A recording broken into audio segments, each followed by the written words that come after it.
আমি ঘুমাচ্ছি এর ইংরেজি অর্থ হচ্ছে আই অ্যাম স্লিপিং। এখানে আম অর্থ আমি, স্লিপিং অর্থ ঘুমাচ্ছি। আই এম স্লিপিং, আমি ঘুমাচ্ছি। তোমার কান্না থামাও এর ইংরেজি অর্থ হচ্ছে স্টপ ইউর ক্রাইং।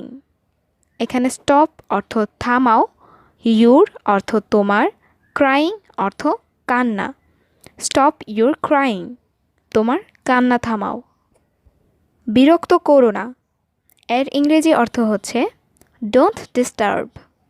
ডিস্টার্ব অর্থ বিরক্ত করা, ডোন্ট ডিস্টার্ব অর্থ বিরক্ত করো না। ডোন্ট ডিস্টার্ব, বিরক্ত করো না।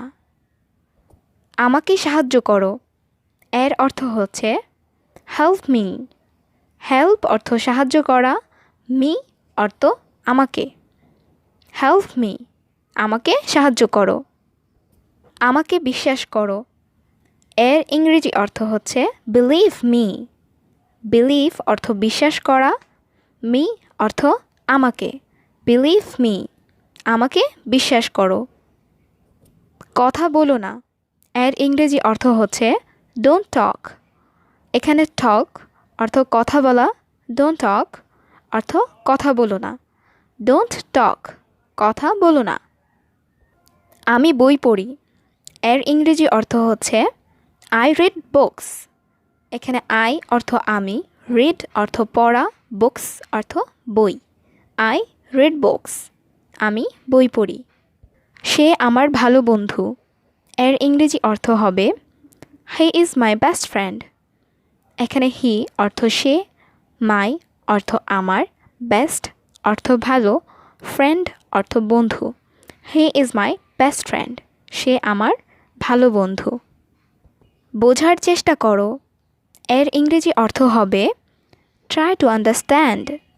এখানে ট্রাই অর্থ চেষ্টা করা, আন্ডারস্ট্যান্ড অর্থ বোঝা। ট্রাই টু আন্ডারস্ট্যান্ড, বোঝার চেষ্টা করো। এটা আবার করো এর ইংরেজি অর্থ হচ্ছে ডু ইট অ্যাগেইন। ডু অর্থ করা, ইট অর্থ এটি, অ্যাগেইন অর্থ আবার। ডু ইট অ্যাগেইন, এটা আবার করো। আমি অনেক ক্লান্ত এর ইংরেজি অর্থ হচ্ছে আই অ্যাম ভেরি টায়ার্ড। এখানে আই অ্যাম অর্থ আমি, ভেরি অর্থ অনেক, টায়ার্ড অর্থ ক্লান্ত। আই অ্যাম ভেরি টায়ার্ড, আমি অনেক ক্লান্ত। আমি অনেক ব্যস্ত এর ইংরেজি অর্থ হচ্ছে আই অ্যাম ভেরি বিজি।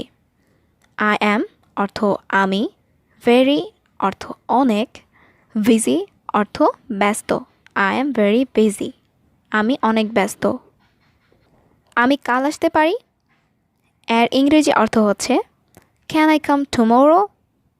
এখানে ক্যান অর্থ পারা, আই অর্থ আমি, কাম অর্থ আসা, টুমোরো অর্থ কাল।